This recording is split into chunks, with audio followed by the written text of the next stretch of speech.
আরেকটা কোশ্চেন চলে আসতে পারে যে আসলে আমরা তেল ছাড়া খাবো কিনা। আমরা যখন একটা তেল কিনবো সেজন্য আমাদের বেশ কিছু প্যারামিটার আমাকে চেক করতে হবে। তার মধ্যে অন্যতম একটা প্যারামিটার হচ্ছিল এই তেলগুলো কিভাবে তৈরি করা হয়েছে, যেটা আমরা বলি প্রসেসিং মেথড। আসলে এটা কি প্রেসিং মেথডে তৈরি করা হয়েছে না কোনো কেমিক্যাল ট্রিটমেন্টের মাধ্যমে তৈরি করা হয়েছে।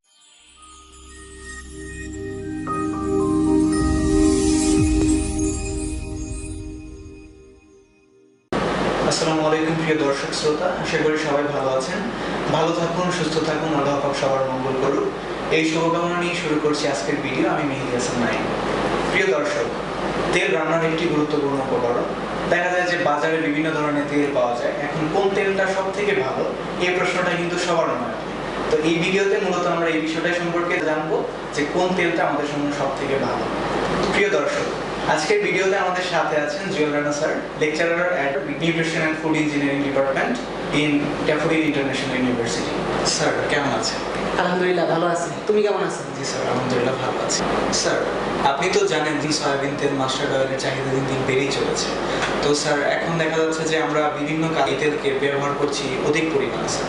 তো দেখা যাচ্ছে এটার কারণে স্যার আমাদের শরীরের sir blood pressure, cholesterol, heart অ্যাটাকের মতো বিভিন্ন রোগ বৃদ্ধি পাচ্ছে স্যার। এই ক্ষেত্রে যদি কিছু বলতেন স্যার। ওকে, ধন্যবাদ। আসলে আমরা যখন একটা তেল কিনবো সেজন্য আমাদের বেশ কিছু প্যারামিটার আমাকে চেক করতে হবে।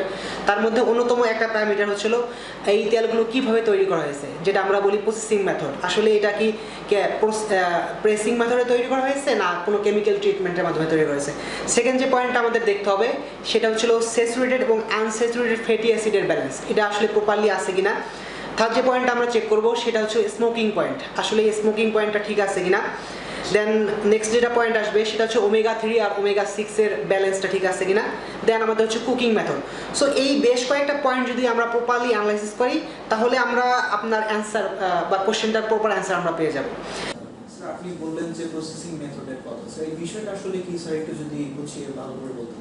ওকে, ধন্যবাদ মেহেদি। আসলে প্রসেসিং মেথড না বলতে আমরা যেটা বোঝাচ্ছি আসলে তেলটা কি উপায়ে তৈরি করা হয়েছে। আমরা ইন্ডাস্ট্রিতে বিভিন্ন মেথড ইউজ করি, তার মধ্যে কমন যে মেথডটা আমরা যদি সরিষার তেল ভাঙানো দেখি, দেখবো যে আমরা ঘানিতে তেল ভাঙতেছে, মানে কি প্রেসিং করে তেলটাকে এক্সট্রাক্ট করা হচ্ছে। আর সয়াবিন তেল সাধারণত আমরা অ্যাজুয়ালি দেখি না, বাট ইন্ডাস্ট্রিয়ালি আমরা জানি এই তেলটাকে বিভিন্ন কেমিক্যাল ট্রিটমেন্ট করে তৈরি করা হয় বা কেমিক্যাল ট্রিটমেন্ট অ্যাপ্লাই করে তেলটাকে এক্সট্রাক্ট করা হয়। আমরা জানি সয়াবিন তেলের যে তেলটা, এই তেলটা বেসিক্যালি এর সেলের ভিতরে থাকে। সো অ্যাজুয়ালি যদি আমরা ঘানি ভাঙার মতো তেলটা এক্সট্রাক্ট করতে চাই তাহলে ফুল তেলটা এক্সট্রাক্ট হবে। এই জন্য আমাদের কি হেক্সেন বা কেমিক্যাল ট্রিটমেন্ট করে হেক্সেন ইউজ করে ওই তেলটাকে এক্সট্রাক্ট করতে হয়। স্যার, প্রসেসিং মেথড তো বুঝলাম, এখন স্যার ওই যে স্যাচুরেটেড আনস্যাচুরেটেড ওই বিষয়টা কি স্যার, ওটা যদি একটু বলতেন। ওকে, স্যাচুরেটেড আর আনস্যাচুরেটেড কথা যদি আসে তাহলে আমাদের বুঝতে হবে যে বেসিক্যালি এদের মধ্যে পার্থক্যটা কি। এদের মধ্যে মেইন যা বেসিক যে পার্থক্যটা সেটা হচ্ছে বন্ডের পার্থক্য। কেমিক্যালি যদি বন্ডের দিকে কার্বন আর হাইড্রোজেনের মধ্যে হয়, যদি স্যাচুরেটেড ক্ষেত্রে সিঙ্গেল বন্ড থাকে আর আনস্যাচুরেটেড ক্ষেত্রে ডাবল বন্ড বা ট্রিপল বন্ড থাকতে পারে। ওকে, আমরা জানি তেলের মধ্যে একটা নির্দিষ্ট রেশিওতে স্যাচুরেটেড আর আনস্যাচুরেটেড ফ্যাটি অ্যাসিড ব্যালেন্স থাকে। আমরা যদি সরিষার তেলের কথা চিন্তা করি তাহলে স্যাচুরেটেড ফ্যাট মাত্র 5% আর বাকি 95% হচ্ছে আনস্যাচুরেটেড ফ্যাটি অ্যাসিড।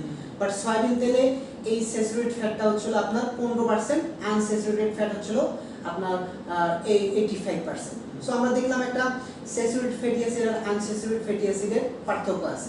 বাট এই জিনিসটাও মনে রাখতে হবে, আমাদের স্যাচুরেটেড ফ্যাটি অ্যাসিড যদি আমরা খাই তাহলে এলডিএল এর পরিমাণ বেড়ে যাবে। যদি এলডিএল এর পরিমাণ বেসিক্যালি আমরা খারাপ কোলেস্টেরলকে বোঝাই। সো এলডিএল বেড়ে গেলে আমাদের জন্য ক্ষতি। স্যার, আপনি ওমেগা 3 ওমেগা 6 এর কথা বললেন। স্যার, যতটুকু শুনেছি স্যার এটা তো আমাদের শরীরের জন্য ভালো। সো এই বিষয়ে যদি আরেকটু ডিটেইলসে বলতেন স্যার। ওকে, ধন্যবাদ মেহেদি। আসলে ওমেগা 3 ওমেগা 6 আমরা জানি আমাদের বডির জন্য ভালো, বাট এটা যদি আমরা এক্সেস অ্যামাউন্ট কনজিউম করি তাহলে এর ক্ষতিকর দিক আছে। আমরা যদি একেবারে মাস্টার্ড অয়েলে দেখি বা সরিষার তেলের মধ্যে দেখি তাহলে ওমেগা 3 আর ওমেগা 6 1:1 অনুপাতে থাকে। বাট আমরা যদি সয়াবিন তেলে দেখি এই রেশিওটা অনেক হাই, 1:4। সো আর আমরা জানি ওমেগা 6 ফ্যাটি অ্যাসিড যদি আমরা এক্সেসিভ অ্যামাউন্টে কনজিউম করি তাহলে আমাদের যারা ডায়াবেটিস রোগী আছে তাদের ব্লাড প্রেশার বেড়ে যাওয়ার একটা চান্স থাকে। সো সেই দিক থেকে বলা যায় যে সয়াবিন তেলটা কিন্তু সরিষার তেলের চেয়ে খারাপ। স্যার, স্মোকিং পয়েন্ট বলতে কি বুঝিয়েছেন এখানে, এই বিষয়টা যদি আরেকটু ক্ল্যারিফাই করতেন। ওকে, আমরা জানি প্রতিটা তেলের একটা নির্দিষ্ট পয়েন্টে, অথবা আমরা যদি একেবারে কমনলি চিন্তা করি যে আমরা যখন তেল রান্না করি তখন ধোঁয়া ওঠে, এক্সেসিভ অ্যামাউন্ট হিট হলে ওখান থেকে ধোঁয়া ওঠে, ওই পয়েন্টে বেসিক্যালি স্মোকিং পয়েন্ট বলা হয়। আমরা যদি চিন্তা করি সরিষার তেলে smoking point more than 250 degree Celsius, but soybean তেলের স্মোকিং পয়েন্ট কিন্তু একটু কম, 220 বা 230 ডিগ্রি সেলসিয়াসের মতো। সো আমরা বুঝতেছি, আমরা যদি আমাদের দেশে কমন যেটা প্র্যাকটিস, আমরা অনেক হাই তাপে অনেক দীর্ঘ সময় ধরে আমরা রান্না করি।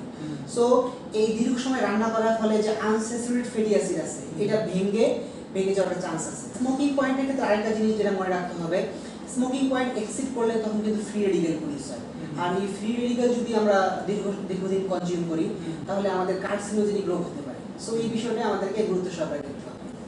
স্যার লাস্টের যে পয়েন্ট আপনি বলছেন যে কুকিং মেথডের বিষয়টা, এই বিষয়টা স্যার বুঝি না, এটা যদি একটু বলতেন স্যার।